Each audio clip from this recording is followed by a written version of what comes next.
similar to me in a union household, who knows the value of hard work and perseverance and knows what it means to lead but also to serve. And rising up to the ranks, she didn't have to run for office. She had a very distinguished career before she decided to put her name on a ballot, but has had a successful career and certainly knows all the levers of government in the city, which is critically important to us.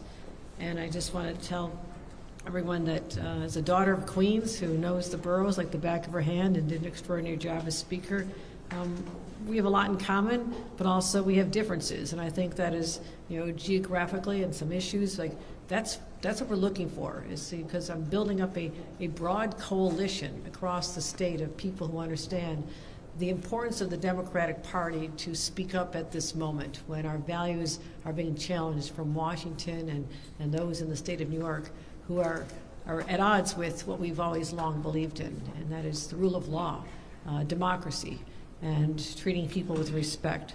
So I would say this: we are fortunate, very fortunate, to have someone like Adrienne Adams, the former Speaker of the New York City Council, which is an enormously important job, to agree to come as a running mate with me, my partner in government. And we so look forward to introducing Adrienne to the rest of the state and let the rest of New Yorkers see what I see in her, we are going to be an incredible team. I'm excited about it. I'm energized, but her story is powerful and is very relatable to many New Yorkers who are struggling. She has worked hard on building affordable housing. She's worked hard on child care and education, and those are the values that we share together. So I am so looking forward to this partnership. We get through the rigors of a campaign, and they're always fascinating statewide, and we'll certainly do a lot of events together, but also you have charted your own path in a powerful way, and I look forward to learning from you as well. So, ladies and gentlemen, let's hear from our next Lieutenant Governor, Adrienne Adams. Thank you, Governor. Thank you very much, Governor Hochul, and thank you so much for having me today. The Governor and I have been friends for a very long time, for those who don't know, and I'm just so thrilled to be welcomed, to be a part of history, running alongside her to bring affordability and safety for every New York family. It is such an honor to stand here beside her in this moment at a time when all of New York is watching and all of New York is counting on us. I come here, as the Governor said, a daughter of Queens, a proud, lifelong New Yorker, a mother, and someone whose life and work have always been about serving her neighbors and her city. Like so many of you, I was raised by union workers in Hollis, Queens. People who taught me what it means to show up, to work hard, and to care for your community. That upbringing, that union DNA is who I am. Just like Governor Hochul, the value of a hard day's work is indeed in my blood as well. I'm not a career politician at all, but I've always believed that leadership is defined by results, not rhetoric. That's why during my time as Speaker of the New York City Council, I fought hard, tooth and nail, to make housing more affordable. I worked to protect pre-K in New York City and expand access to child care. And I fought to address violent crime across our city. That belief is exactly why I'm so proud to serve alongside our Governor, Kathy Hochul, as her running mate and Lieutenant Governor. 4 years ago, New Yorkers made a choice for leadership that works. And since then, Governor Hochul has delivered, putting money back in people's pockets, universal free school meals for our children, $3 billion in public safety to keep our streets and subways safe. Now she's leading the fight back against Donald Trump's ICE and putting New York on the path to universal child care, delivering real relief for parents and families. But make no mistake, the work isn't finished, not even close, and the stakes have never, ever been higher. Every single day, Donald Trump and his MAGA enablers are attacking New York families, attacking child care and school funding, driving up costs with reckless tariffs, sending masked federal agents into our communities. They want to drag this country backward. And New York, one of the greatest places on earth, is one of their biggest targets right now. Now is not the time for distraction. Now is the time for Democrats to come together and fight back as one team. Governor Hochul is leading that charge, and I'm proud to stand beside her. Together, we will deliver, because your family and your future are our fight. Thank you so much, Governor. Let's win this. All right, thanks everyone. The governor and the speaker will take a few questions. Ben, you want to kick us off? Governor, I mean, I kind of to both of you, but I mean, can you tell us a little bit about what you feel like Ms. Adams brings to the ticket? Like, how do you want to use her during this campaign trail? I mean, there's a lot of people frustrated right now that you didn't pick a Latino, or worried about electability and what this might mean for down ballot races. I know we'd love for you to respond to that, but also just tell us how you see her value to the ticket. I think she brings extraordinary value. What I need is someone who's capable of stepping in if ever necessary. I mean, that's job number one.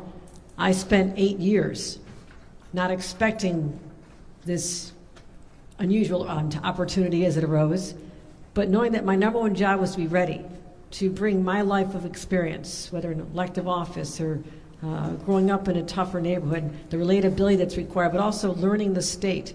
And so I don't know why anybody would question the selection of someone who knows a vastly complicated place known as New York City better than the Speaker of the City Council. And look what she's had to do in bringing together wildly diverse political viewpoints and bringing it together. I want someone who can work with me to bring our state together, unified behind the Democratic Party, which is a big movement. But she knows how to do that. She's demonstrated that in one of the toughest jobs you can think of in our state. So I don't see how anybody can question her ability to do the number one job of Lieutenant Governor, and that is to lead.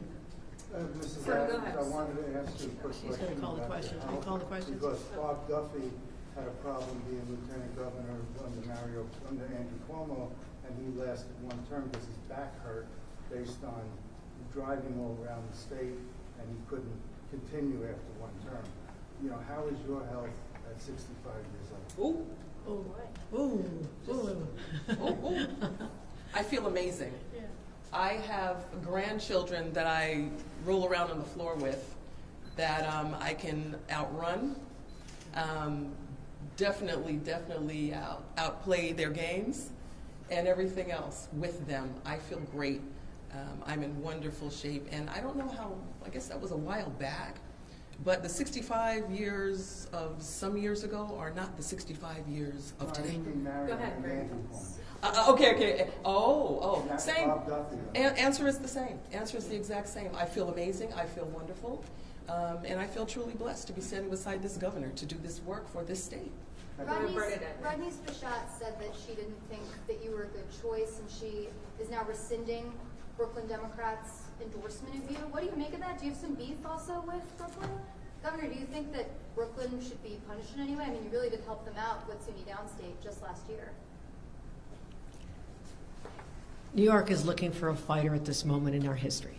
I have found a strong woman, a woman who knows how to take it to the streets, a woman who knows how to fight back. So no one can question what Adrienne Adams brings to this fight in this moment of history right now. And so I look forward to continuing to work with the many allies and supporters we have in Brooklyn, and we'll move through this. People do what they do for their own reasons. I only focus on what's good for the state of New York, and what's good for the state of New York is having Adrienne Adams at my side. And for Adams, if you could just respond to that with the beef with Rodney Spichat, if that exists. And also, one of the criticisms that the current Lieutenant Governor Antonio Delgado has is that he thought that he was marginalized by the current governor. Do you see yourself having that same, maybe kind of like an ice out situation that he described? Or do you think there's a way that you can possibly have a portfolio? What made you actually want this job? Okay, Bern, which one of those would you like me to do first? You can start with Rodney's. Okay. First, there is no beef. Let's just do that. But you're from Queens. Yes. Bern. It's got nothing to do with the Brooklyn Queens thing. No. I am so honored to have been chosen by this governor to be her running mate. And for me, that is the greatest thing right now, working for this state, working beside this phenomenal leader. We all know that as Democrats, there are going to be differences. So whether there are differences here, today, tomorrow, there are going to be differences. But we pride ourselves on having a big tent.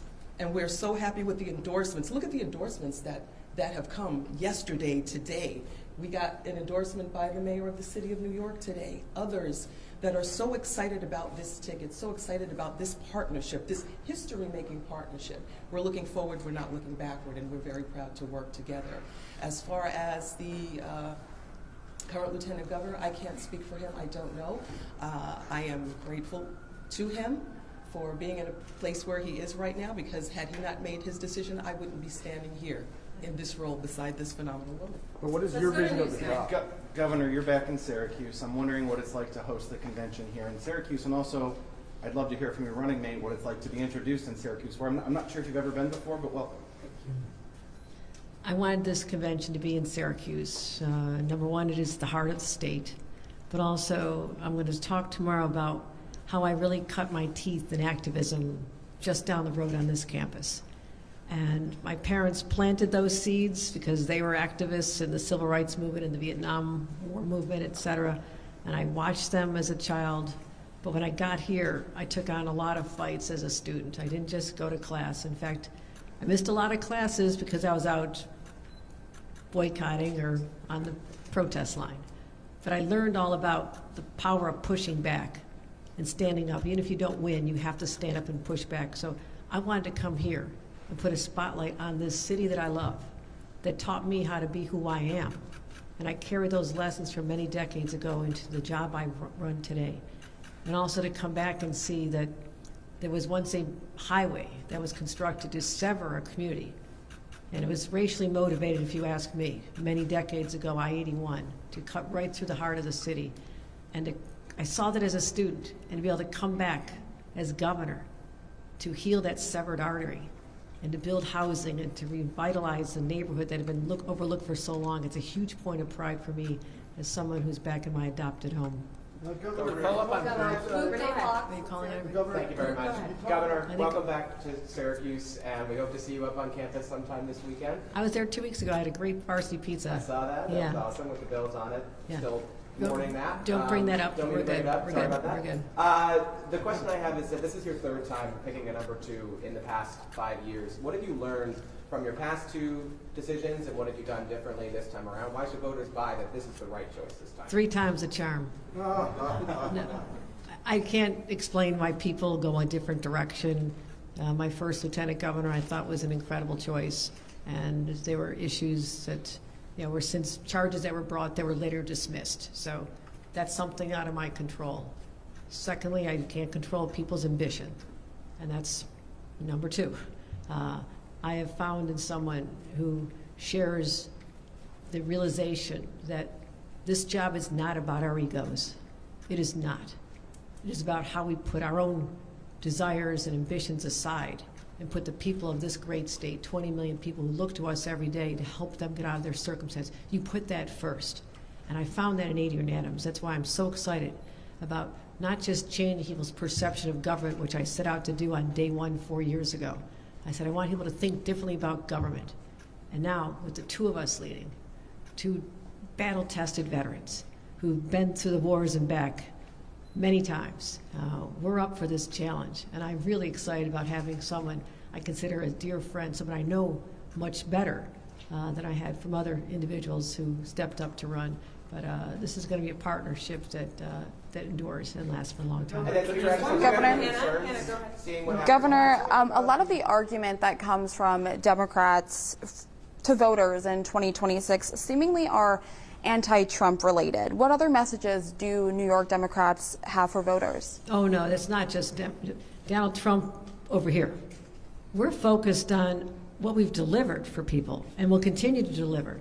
I mean, you talk about where public safety was when I first became governor. I was just in Buffalo this morning announcing that their serious crime rate has dropped 67% since I've been governor.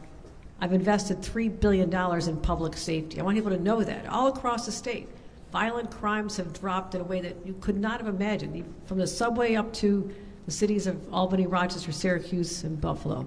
So we're talking about accomplishing something that's critical, foundationally, that people are safe. Number two, focusing on affordability. What we did last year and is carrying over to this year is putting money back in people's pockets. In a few months, parents all across the state with infants up to 4-year-olds are going to get $1,000 back, a tax credit back, that they now can use to cover those expenses of having a young child, as well as the free lunches and breakfasts. And the fact that we are covering community college tuition. I was just at Broome Community College yesterday, and I sat down with people who said, I'm studying to be a nurse, I wouldn't be sitting here if you didn't launch that program. The president of Broome Community College said enrollment is up 20% this semester compared to a year ago. We're making changes in people's lives, opening doors of opportunity, and talking about even something that every parent, to be raised with them, their eyes light up when you say we took cell phones out of schools, and they said, I'm getting my children back, they're turning into human beings again instead of zombies. We're making extraordinary changes to better people's lives. So I can fight about Donald Trump all day long, and there's so much material, but I will always start with people's question, what have you done for me? And we have some incredible answers, and we're continuing that as we take on the high cost of car insurance and utilities and many, many other issues as we focus on universal child care for the entire state of New York. So I look forward to getting out there and talking to all the voters. And I've already launched a plan. I'm going to be from Wyoming County, the most Republican in the district, but my former district. I'm going to go back and see my farmers, my dairy farmers who work out. I'm going up to the North Country. I can't wait to get through this. I've got, before we start the rolling up our sleeves and sitting at the table locked in Albany for a long time, I'm going to get out there and be liberated, and I'm going to introduce this incredible state to my lieutenant governor candidate, and she's going to fall in love with it the way I have. I'm going to talk to Syracuse.com because we are in Syracuse, but Buffalo next. Thank you. What are you doing, or what have you done to help the two upstate workers who were deported by ICE to Ecuador? They're from Cuba. They came here because they were gay. The ones who worked at SUNY Upstate, I've met with their families, and I've made phone calls and tried to champion for them. I think it's sickening what is happening to people working here in Syracuse. These are people, these are not the criminals that Donald Trump said he was going after. I'm going after the worst of the worst, the baddest of the best, the drug traffickers, the murderers, the rapists. We heard it so many times I can repeat it in my sleep. And he was lying every single word, because now they're going after people who work here in Syracuse, people who literally in Buffalo dealing with this morning, people make a wrong turn as they're trying to get the exit to the Peace Bridge, and I'm going to have the DOT straighten out that right away, because I was in Broome County yesterday and there's someone being held there who was picked up at the Peace Bridge, as well as a teenager who was picked up in high school. So I am traumatized when I think about what is happening to families, and this insanity has to stop. And I still can't get the image of little Ramon out of my head, the 11-year-old that I was hugging in my office the other day, sobbing his eyes out because they took his father away and he has no one. So life is not supposed to be this cruel. And Donald Trump has done something that is so disgusting and so hurtful to all of us as human beings. And if you don't feel that, then you have no heart. Then why did you believe him for so long? Your former lieutenant, soon to be potential former governor, chose India Walton as his running mate. What do you think about that decision, given her past in Buffalo, and that he's using some of the same language as theirs, calling her a mom from Buffalo? Any thoughts on that? Well, let me just put this out there. I never claimed I was the only mom from Buffalo. Okay. No, certainly he chose who he thought would be most beneficial for his race, his ticket, and he chose someone who's been in a series of elections in Buffalo. That's all I have to say. I mean, he picked who he wanted. That's fine. What was about to pick someone who has a history of running, having the nomination, and then losing a writing campaign? Governor, what could you do to bring back I will let all of you political prognosticators,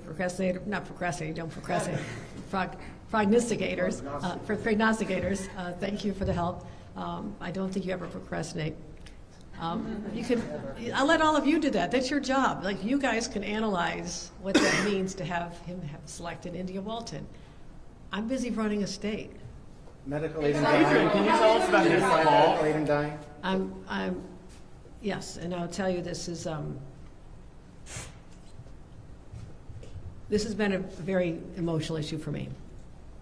As I think about all the bills that come before us, the one that it's been hard because it's at odds with my own religious upbringing and the sanctity of life, but also knowing that there's a lot of people in pain out there, including watching the way my mother suffered in the final months of ALS, just 2 months before I was nominated for lieutenant governor. So I've wrestled with it, and I decided that I'll do my best to make it better. And I wanted to have a lot of guardrails in that bill before I would sign on to it, and ensure that the concerns that we were hearing was that this could be abused, that there could be people that don't want to take care of an elderly parent anymore, or someone that's in their care with disabilities and other challenges, that they could find an easy out for themselves without the consent of the individual. So I said, that cannot happen in New York. If I sign this, we have to have affirmation that, number one, not one doctor, but 2 doctors have concurred that this person only has 6 months to live. They have a terminal illness. This is not a lifelong disability. It is not getting old. It is a terminal illness. It is also, I want to know the mental state, which is what I added. I want someone with a background to be able to determine that this person did this of their free will. And I put a number of other guidelines in there to ensure that I could protect against what people are most worried about. And so I will be signing it. The legislature adopted my changes. And ultimately, I'm proud that I gave people the choice when life gets really hard, that they don't have to prolong a death that's inevitable. Governor, Can you tell us what's in the call? any reaction to Will Barkley? ready for an Any all-female reaction ticket? to Will Why Barkley is New York ready for an resigning? Moving on. We've got to move the governor along in her schedule. I like Will Barkley, and I love the community he represents. I've been up to Oswego a lot, so disappointed because he's been, I'd say, a good partner to Carl Heastie, our speaker, and I hope that whoever emerges understands that the politics is supposed to end on election day. You get to Albany, you're supposed to govern. So all-female ticket, I think it rocks. Why is your official staff here? First, even until you ask, why did that happen? Why? What we have to do to how it goes. Right, but why was it